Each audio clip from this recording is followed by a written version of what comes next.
नमस्कार, मैं हूं कपिल और आप देख रहे हैं नेक्स्ट 9 न्यूज। स्वागत है आपका इस खास प्रोग्राम में जिसका नाम है सियासी संग्राम। यहां हम चर्चा करेंगे महाराष्ट्र के बारे में। सुप्रीम कोर्ट की अगर बात करी जाए तो फिलहाल एक बड़ा फैसला नहीं आया है जिसका इंतजार न सिर्फ उद्धव ठाकरे को भी है, कहीं ना कहीं शिंदे गुट भी यही इंतजार कर रहा होगा। लेकिन आपको बता दें कि बीएमसी और लोकसभा जैसे बड़े चुनाव महाराष्ट्र में आने वाले हैं और इसी को लेकर महाविकास आघाड़ी भी अपनी तैयारियां जो है वो पूरी करने में लगा है। एकनाथ शिंदे की अगर बात करी जाए तो वो एक ऐसे मुद्दे का इंतजार कर रहे थे जिसको लेकर वो राजनीतिक रूप से एक्टिव नजर आए। वीर सावरकर दरअसल वो मुद्दा है जिसको लेकर ना सिर्फ एकनाथ शिंदे बुनाते हुए नजर आ रहे हैं बल्कि उद्धव ठाकरे भी अब सियासत जो है वो कर रहे हैं। दरअसल आपको बता दें कि महाविकास आघाड़ी गठबंधन में तमाम ऐसे नेता हैं जो शिंदे पर हमलावर हैं। अजीत पवार ने कहा कि जो राजनीति चल रही है वीर सावरकर के नाम पर, दरअसल एकनाथ शिंदे हो, फडणवीस हो या फिर बीजेपी हो, अगर वाकई में सावरकर से इतना प्यार है तो भारत रत्न जो है वो क्यों नहीं दे दिया जाता। सवाल जो करना है वो लाजमी है। दरअसल वीर सावरकर को लेकर बहुत सालों से बीजेपी राजनीति कर रही है, लेकिन वाकई में अगर सम्मान है तो भारत रत्न जरूर दे देना चाहिए। इसी को लेकर जो है वो जानने की कोशिश करेंगे कि महाविकास आघाड़ी गठबंधन की रविवार को एक रैली होती है और यह कहा जाता है कि 14 लगभग एक बड़ी रैलियां अभी और बाकी हैं। मेरे साथ मेरी सहयोगी मानसी है। मानसी, आपका बहुत बहुत स्वागत है। पहला सवाल यही रहेगा कि महाविकास आघाड़ी गठबंधन की रैली के सियासी मायने महाराष्ट्र में क्या देखे जाएं?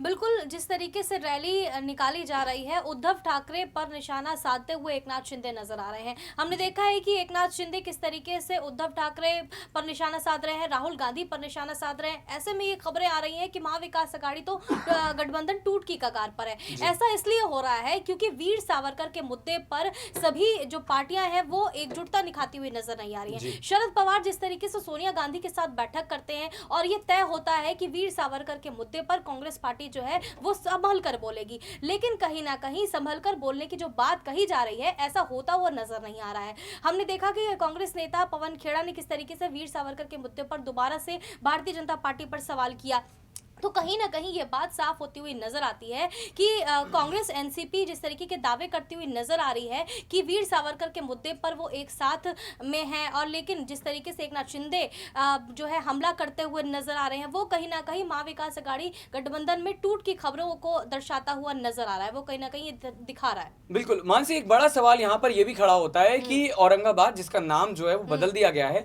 यहाँ पर जो है वो दंगा होता है और इसके बाद जो है जो महाविकास आघाड़ी गठबंधन के नेता हों, उद्धव ठाकरे हों, वो ये सवाल करते हैं कि आखिर महाराष्ट्र जो है वो किस ओर जा रहा है। देखिए, राजनीति की अगर बात करी जाए तो वो अपनी जगह है। तमाम तरह के जो प्रोजेक्ट्स हैं वो महाराष्ट्र से बाहर कर दिए जाते हैं। अब जो हिंसा जब होती है तो कहीं ना कहीं जो सवाल है वो सरकार से पूछे जाते हैं जो उस वक्त होती है। तो क्या एकनाथ शिंदे के ऊपर एक ऐसे मुख्यमंत्री का दाग लगने वाला है जो नाकाम साबित हुआ?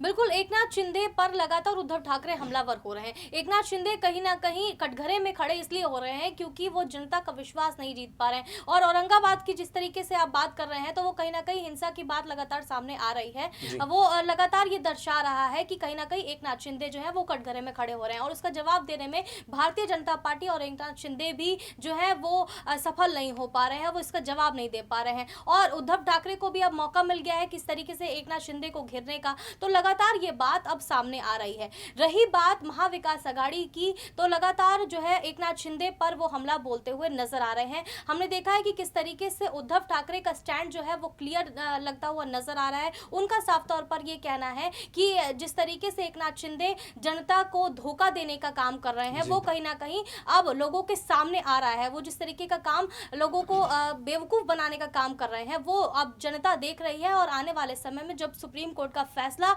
उद्धव ठाकरे के पक्ष में आएगा तो कहीं ना कहीं एकनाथ शिंदे और भारतीय जनता पार्टी एक रणनीति के तहत जो काम कर रही थी वो उसमें असफल हो जाएगी, और कहीं ना कहीं जो सरकार है वो भी गिर जाएगी। बिल्कुल मानसी, एक ये भी सवाल बनता है कि लगातार हम देख रहे हैं कि एकनाथ शिंदे पर जो है वो सवाल खड़े हो रहे हैं। लोकसभा चुनाव को लेकर सर्वे सामने आ रहे हैं, वो भी यही बता रहे हैं कि महाविकास आघाड़ी गठबंधन अगर बने रहता है, यानी कि ये जो तीनों पार्टियां हैं ये एक साथ रहती हैं, तो एक बड़ी जीत यहाँ पर हासिल हो रही है। हम खास लाइव सेशन करते हैं, वहां पर भी जनता जो है वो राहुल गांधी के समर्थन में, महाविकास आघाड़ी गठबंधन के समर्थन में ही बयानबाजी करते हुए नजर आते हैं, समर्थन देते हैं। तो क्या ये माना जाए कि एकनाथ शिंदे का किन्हीं भी वजह से इस्तीफा होगा, लेकिन उनका इस्तीफा लगभग तय माना जा रहा है? बिल्कुल, एकनाथ शिंदे का इस्तीफा तय इसलिए भी माना जा सकता है क्योंकि उद्धव ठाकरे हैं और कांग्रेस है और एनसीपी है। ये जी। तीनों का गठजोड़ जो है वो महाविकास अघाड़ी गठबंधन लोगों का विश्वास जीतने में कामयाब है। हमने देखा है कि जनता ने जो चुन करके लेके आई थी वो उद्धव ठाकरे को लेकर के आई जी। थी। और भले बाला साहब ठाकरे शुरुआत से ये कहते हुए आए हैं कि कांग्रेस के साथ गठबंधन नहीं करना,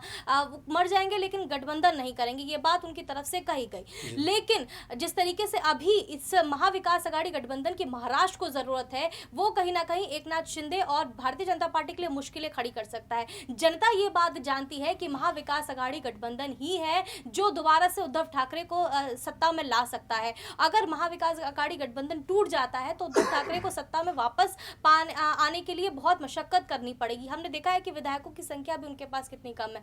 ऐसे में सुप्रीम कोर्ट का फैसला अगर उद्धव ठाकरे के पक्ष में आ जाता है तो कहीं ना कहीं ये साफ हो जाएगा कि उद्धव दोबारा से अपनी सरकार बनाने में कामयाब हो जाएंगे और एकनाथ शिंदे को इस्तीफा देना पड़ेगा। जिस तरीके से ये बात लगातार सामने आ रही है कि एकनाथ शिंदे एक तरीके से अपनी जो रणनीति के तहत आगे बढ़ते हुए नजर आ रहे हैं। भारतीय जनता पार्टी ने यही स्ट्रेटेजी अपनाई, एकनाथ शिंदे को मुख्यमंत्री बना दिया ताकि उनकी जो सत्ता है वो महाराष्ट्र में बन जाए। लेकिन देवेंद्र फडणवीस कहीं ना कहीं ये बात अपनी आने वाले समय में जरूर रखेंगे कि वो मुख्यमंत्री पद पर दोबारा आ जाए। आखिरकार कब तक वो उप मुख्यमंत्री पद पर बने रहेंगे? उनको भी तो मुख्यमंत्री का पद चाहिए होगा।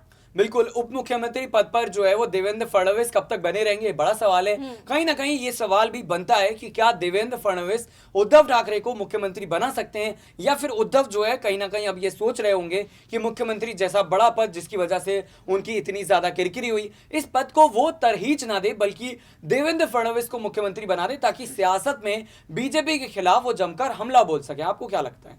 बिल्कुल, भारतीय जनता पार्टी जो है वो एक स्ट्रैटेजी के तहत आगे बढ़ रही है। हालांकि बीजेपी ये दावा कर रही है कि एकनाथ शिंदे और देवेंद्र फडणवीस के बीच में सब कुछ ठीक है, लेकिन अंदरूनी कलह जिस तरीके से देखने को मिल रही है वो किसी से छिपी नहीं है। हमने देखा सीटों के बंटवारे को लेकर के किस तरीके से दोनों के बीच में बवाल मचा। एकनाथ शिंदे के पास कितनी सीटें, देवेंद्र फडणवीस यानी बीजेपी के पास कितनी सीटें, इसको लेकर के दोनों के बीच में तनातनी देखने को मिली, ये किसी से छिपा नहीं है।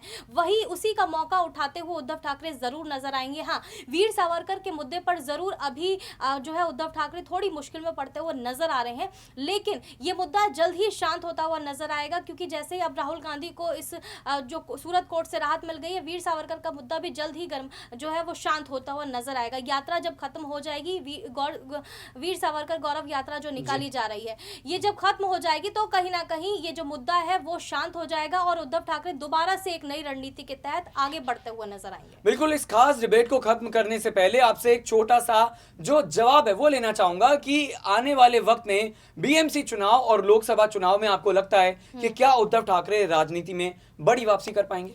बिल्कुल, उद्धव ठाकरे की वापसी करने के चांसेस जो है यहाँ पर ज्यादा इसलिए नजर आ रहे हैं क्योंकि वो जनता उनको चुन करके सत्ता में लेकर के आई थी। मुझे ऐसा लगता है कि जनता को दोबारा से विश्वास जीतने के लिए उद्धव ठाकरे को और मेहनत करने की जरूरत है और अपने साथ वो तमाम नेता जोड़ने की जरूरत है जो उनके पास पहले थे। और हमने देखा कि विधायक को जो है वो एकनाथ शिंदे की तरफ चले गए हैं, लेकिन मैंने जैसा कि कहा कि उद्धव ठाकरे को एक रणनीति के तहत आगे बढ़ना होगा। इस रणनीति में ये भी उनको तय करना होगा कि विधायक जो है वो अपने पास दोबारा से कैसे ला सकते हैं। ये बात जरूर अब उनको सोचनी चाहिए। बिल्कुल, उद्धव ठाकरे की अगर बात करी जाए तो तमाम पहलुओं पर उन्हें सोचने की जरूरत है, लेकिन महाराष्ट्र में उनकी वापसी नहीं हो सकती ये कहना गलत होगा।